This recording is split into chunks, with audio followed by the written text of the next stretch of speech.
Assalamualaikum warahmatullahi wabarakatuh. Hamdan lillah wassalatu wassalamu ala rasulillah wa ala alihi wa sahbihi wa mawalah. Amma ba'du. Yang saya hormati seluruh para pemirsa yang budiman di mana saja Anda berada. Jumpa lagi dengan saya Muhammad Bukasah AR. Pada kesempatan kali ini kita lanjutkan pengajian kita di tempo lalu. Kemarin kita menjelaskan masalah ilmu di dalam muabadah. Ketika sholat itu bisa dihitung sah atau tidaknya. Salah satunya adalah dua rukun yang dijadikan satu, yaitu takbiratul ihram yang dibarengkan dengan niat. Melafazkan niat sebelum takbiratul ihram itu hukumnya sunnah menurut mazhab Imam Syafi'i atau menurut ulama-ulama yang bermazhab Imam Syafi'i. Saya tidak membahas ulama-ulama yang lain ya, supaya sinkron dan lurus perjalanannya. Nah, waktu kita niat contoh maghrib misalnya, kita baca usolli fardhal maghribi salasa rakaati mustaqbilal kiblati adaan imaman lillahi ta'ala atau adaan makmuman lillahi ta'ala atau adaan lillahi ta'ala, tergantung posisi kita di mana tuh.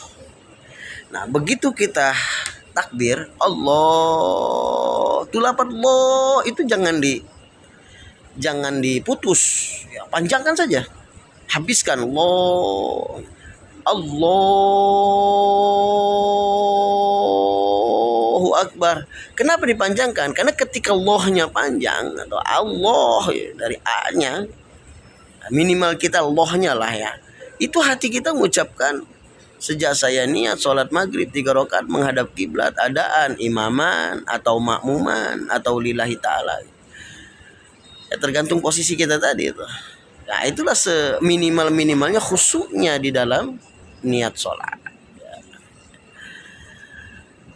Karena khusyuk ini memang bukan sebuah syarat di dalam sholat, bukan juga rukun di dalam sholat menurut ulama-ulama mazhab Imam Syafi'i. Tetapi khusyuk ini penting karena untuk meraih pahala di dalam sholat adalah khusyuk. Maka minimalnya khusyuk kalau kita mau diterima sholatnya adalah ketika niat. Kalau niat kita nggak dapat, ya wallahu alam pahalanya. Nah, bagaimana Kang atau Pak Ustadz misalnya kan ada yang bertanya. Setelah kita niat, masuk niat dalam hati sambil takbiratul ihram, begitu selesai lalu kita membaca doa iftitah, membaca Fatihah, membaca surat-surat pendek, seruku dan seterusnya sampai salam. Ternyata tengah-tengah itu tuh sholat kita nggak khusyuk. Apa nggak sah? Ya sah. Ketika satu niat kita tadi pas. Ketika niat kita pas, masuk di dalam dada kita, diterima, cuma pahalanya nol. Ya kata Imam Ghazali gini, siapa orang yang sholat terus hatinya amalun, kayak hamzah amalun, berhayal, berangan-angan, maka seperti dia memberikan hadiah seorang gadis kepada raja yang cantik, yang molek, yang seksi, tapi nggak ada nyawanya, kan sia-sia gitu, nggak bisa diapa-apain tuh gadis. Wanita itu nggak bisa diapa-apain. Nah, apalagi sholat kita. Sholat itu ada ruhnya sebenarnya. Karena sholat itu adalah salah satu harapan Rasulullah bagaimana umatnya bisa naik seperti beliau ketika ke Sidratul Muntaha. Begitu nikmat bertemu dengan Tuhannya. Dan begitu nikmat melihat kekuasaan Allah di atas sana dengan begitu indah. Maka hati kecil Rasulullah itu berharap umatnya bisa sampai sini nih. Nah, maka Allah oleh-olehkan Sholat. Kabab as-sholatu mi'rajul mu'minin. Sholat itu adalah tempat naiknya seorang mukmin sampai ke langit. Nah, nggak bakal sampai ke langit tuh sholat kita kalau kita nggak khusyuk. Nah, tapi bukan berarti tidak sah sholat kita. Sah-sah saja sholat kita, tetapi ya pahalanya nol kalau kita tidak khusyuk. Maka minimalnya sholat kita mau diterima itu ketika niat. Coba action, coba tes sampai Allahu Akbar. Kalau kita nggak biasa tuh nggak dapat tuh niat dalam hati itu. Nah, setelah dapat Allahu Akbar, dapat niat, tempatkan tangan kita ya di bawah dada, di atas pusar, tangan kiri di bawah, tangan kanan di atas tangan kiri, dan 3 jari kita, telunjuk, tengah sama jari manis itu memegang pergelangan tangan kiri ya, atau ada di atas punggung tangan kiri kita. Lalu jempol dengan kelingking kita itu memegang pergelangan, jadi mengikat gitu. Itu modelnya mengikat. Saya nggak bisa nyontohin karena tangan kiri saya itu memegang HP. Gitu. Tapi bisalah dibayangkan insyaallah ya. Bisa dibayangkan kan? Nah, tempatkan di situ, nggak usah terlalu berlebihan lah. Cukup di situ saja sebagaimana yang diajarkan para ulama-ulama, tabi'in ya, yang diambil dari ilmunya para sahabat. Jadi saya ada di atas bukit. Nah, ini tempat tinggal saya di atas bukit, adem. Lagi adem karena habis hujan di sini. Nah, lalu kita baca doa iftitah tuh. Baca doa iftitah. Kalau kita mau belajar khusyuk, ketika kita baca Allahu Akbar kabira walhamdulillahi katsira wa subhanallahi bukratan wa asila. Mulut kita mengucapkan, bahkan kalau bisa ada suara yang terdengar dengan telinga, itu yang dianjurkan oleh para ulama. Supaya apa? Supaya telinga ini jangan sampai kosong, karena kalau udah kosong pasti diisi sama setan. Itu dibisikin setan dengan hayalan-hayalan, dengan pikiran-pikiran yang bikin sholat kita nggak khusyuk, gitu kan. Nah, maka mulut kita mengucapkan Allahu Akbar, hati kita ngikutin tuh Allahu Akbar kabira, itu seminimal-minimalnya khusyuk. Nah, kaprah-kaprahnya khusyuk atau golip-golipnya khusyuk atau kebiasaannya khusyuk itu ya sederhananya khusyuk lah kalau kita ya kita artikan saja Allahu Akbar kabira walhamdulillahi katsira. Allah yang maha besar, yang sangat luar biasa besar. Besar di sini bukan besar zat makhluk ya. Di sini adalah besar zat kudrohnya Allah. Besar zat kudrohnya Allah. Ya. Itu bukan besar kayak makhluk, rumah besar, gunung besar gitu. Itu makhluk itu. Jadi besar di sini adalah kekuasaannya Allah, gitu aja dalam dada kita. Karena Allah itu mukhalafatul lil hawa. Di sisi Allah berbeda dengan makhluk. Jangan pernah membayangkan Allah itu seperti makhluk. Nah, supaya kita juga termasuk tidak dianggap pembohong, maka ketika ini wajhatu wajhiya lillazi fataras samawati wal ardi, harus kita ingat tuh artinya tuh.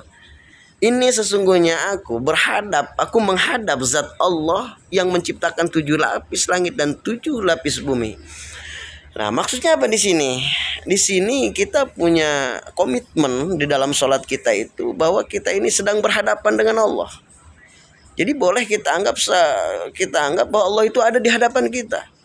Boleh kita bayangkan Allah di hadapan kita, tapi jangan bayangkan Allah itu seperti makhluk. Gak boleh. Kalau kita tidak mampu membayangkan Allah ada di hadapan kita, setidaknya kita merasakan Allah itu memperhatikan kita. Kayak gini nih misalnya, kita lagi belajar kan, nah, kita nunduk tuh belajar. Kita nunduk serius, bisa serius itu kalau kita merasakan ada guru di depan kita. Jadi kita nggak main-main, seolah-olah ada guru aja di depan kita itu, padahal nggak ada guru misalnya, atau kita tidak melihat guru, atau gurunya lagi ke kantor atau kemana lah, ya. Itu. Jadi kita anggap itu seolah-olah Allah itu ada gitu. Ada diri atau Allah kita merasakan Allah itu memperhatikan kita. Insya Allah ini merhatiin gua nih sholat nih. Allah ini memperhatikan saya nih sholat nih. Saya khawatir nanti kalau saya sholatnya main-main, hati ini main-main, bahaya ini. Disinilah ya beratnya kita di dalam masalah sholat mu'abadah.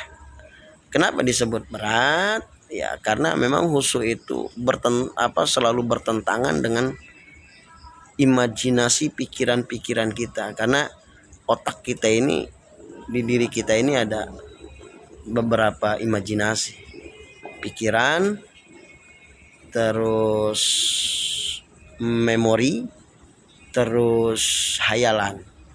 Ya pikirin, kita mikirin anak belum bayaran sekolah, kadang-kadang gitu. Kita mikirin suami, yang seorang istri mikirin suami yang nggak pulang-pulang kayak Bang Toyib, ya orang suami memikirkan bagaimana ngasih makan besok istri dengan anak. Nah, itu pikiran. Memori itu kenangan. Kadang-kadang tuh di dalam imajinasi kita, kadang kita mengenang masa lalu kita itu. Bahkan hal kecil saja di dalam di dalam sholat kita itu sering kebayang. Ya kita gini nih, kita lagi lewat atau kita metik bunga atau motongin sesuatu, itu dalam sholat kadang-kadang terbayang. Kadang-kadang juga memori masa lalu gitu kan. Dulu mah gua kaya, sekarang gua miskin. Dulu saya kaya, dulu saya hebat, sekarang saya lemah. Itu kadang-kadang kita ingat memori itu tuh. Dulu ketemu sama si A, si B, si C. Yang paling parah lagi di dalam sholat itu, yang bikin kita sholat kita nggak inget. Kadang-kadang 4 rakaat kayak 5 rakaat ini 4 apa 5, 4 apa 3, 4 apa 3. Dari mana itu? Karena terlalu banyaknya hayalan. Hayalan itu suatu imajinasi yang tidak pernah kita lakukan dan tidak mungkin kita dan belum tentu kita bisa lakukan. Contoh, lagi sholat, kalau gua nemu duit mah enak amat ya, saya kalau punya duit masih mau bagiin ke fakir miskin. Punya duit 1 miliar aja. Itu dalam sholat tuh kadang-kadang ada pikiran kayak gitu tuh, ya ada pikiran hayalan-hayalan gitu. Wah kalau punya duit enak nih. Itu dalam sholat itu hayalanan seperti itu.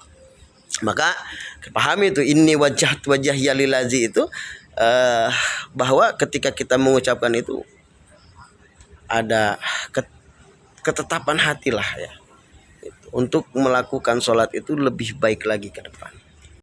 Oke, segitu aja dulu pengajian kita pada malam menjelang subuh pagi ini. Mudah-mudahan ada manfaatnya. Insyaallah nanti lain waktu kita sambung lagi. Kalau ada pertanyaan silahkan tanyakan di kolom komentar. Kalau tidak ada pertanyaan, ya alhamdulillah. Mungkin saudara-saudara semua, para pemirsa semua lebih memahami ilmunya dibandingkan Al-Fakir yang sedang membuat video ini.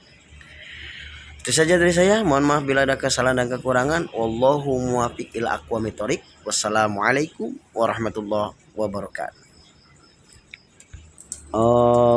Allahumma shalli wa sallim ala sayyidi wa habibi wa qalbi bi qalbi wa jasadi wa ruhi sayyidi rasulillah Muhammad ibni Abdillah as-sadiqil amin wa ala alihi wa sahbihi ajma'in.